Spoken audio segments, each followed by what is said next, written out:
Each year, it seems like Wolforth is doing nothing but producing good student athletes into solid football players and nothing but more wins out at Friendship. Brad Davis is a big part of that reason. So we sent George Watson over to Wolforth to visit with Coach Davis for this week's film session.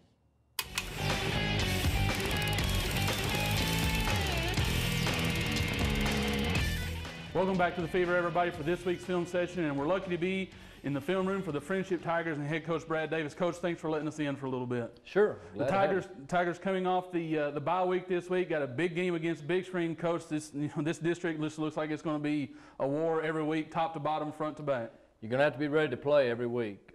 We start with Big Spring, and it doesn't get any easier after that. I think this district is probably more competitive this year than I can remember in a long time, and that's a good thing. You know, I think the more competitive, the more it gets you ready for the playoffs if you're fortunate enough to get there. And it's going to be a struggle every week, and we're going to have to be ready to play our best. Talk about the Tigers so far, coming out 4-1 into district, but you guys have had to battle a lot of injuries, missing a lot of key players for some time. Talk about, maybe how the group has kind of rallied and come out of the bye this week.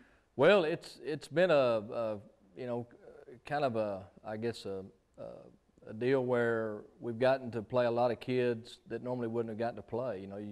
What you do is you find out how good your depth is in a situation like this. And we've had some kids step up and fill in and do a great job. Xavier Salas at fullback is an example. Roddy Rivas at tailback is an example.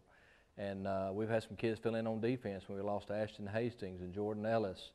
And so, you get to use that depth and develop those kids, and eventually they become very good football players because they get all the reps and work out. And we've had some kids step up and do us a great job, and they're going to have to continue to do a great job in district play. And one thing, obviously, that helps. You mentioned losing a tailback, losing a fullback, which is a deal. You guys run the football very well. You've gotten us a couple plays up here, first one up here against Newman's. Kind of talk about, what you look for, especially maybe in this play in particular, Coach. This is going to be a running play. It's going to be, you got Bobby Huey back here. Talk about, how this play breaks down, what you guys try to accomplish on these plays. Well, Coach. what this is just a basic sweep play. We call it 19 sweep. And what we're doing is we're going to move one of our receivers over here to crack the inside linebacker, this inside linebacker right here. And then what we want to do with the line, it's what we call, a lot of people call it zone blocking, we call it reach. We're going to reach the guy to their left, and we're going to get a body on a body, have the fullback come cut this outside linebacker, and try to create a running lane right in here between the fullback's block and the receiver's crack on this linebacker. So as you see, we got the receiver coming in motion. When the ball snapped, he's going to crack right here. Gets a great block. Our fullback's going to cut the outside backer, gets a great block. And our quarterback is supposed to turn up and pick up any trash that he sees right there coming from the inside, which is normally going to be this linebacker right here. So the offensive line does a great job. Our left tackle here, Jordan Nichols, does a great job on the defensive end. He gets a pancake block. And our center cuts the defensive tackle right here, gets a great block. And so when everybody's getting their block, obviously, when everybody's doing their job, you have a chance for a successful play. And this one certainly is right here. Yeah, Bobby Huey takes it, for a pretty good gain. And you mentioned that, Bobby Huey's kind of one of those that you had to, find, early in the year when you lost some running backs. One guy moved out, or two guys moved out. He's one of those that you kind of had to find as well. Oh, exactly. Yeah, we lost our two top returning tailbacks from last year, so we spent all 2 days looking for a tailback, and Bobby Huey kind of stepped to the forefront. He's only a sophomore. And then, of course, we lost him going into last week's game, and Roddy Rivas, the senior, stepped in and had a great game. So it's great to have the depth, and again, you got to have that at this level of football, 4A football. Okay, well now we're going to look at a passing play from the Friendship Tigers. And Coach, this is up here against Randall a few weeks ago up there in the Canyon. And one of the things I really like about your passing game is how pronounced your play fakes are. It's almost like an option fake out there, and we're going to see this. When we're going through this play, talk a little bit about that, but then also talk about, this is a real staple in the short passing game for you guys. Well, this is the play we've been running for a long, long time at Friendship. The only changes we make in it is that we can put the receivers in different spots and run different routes with them.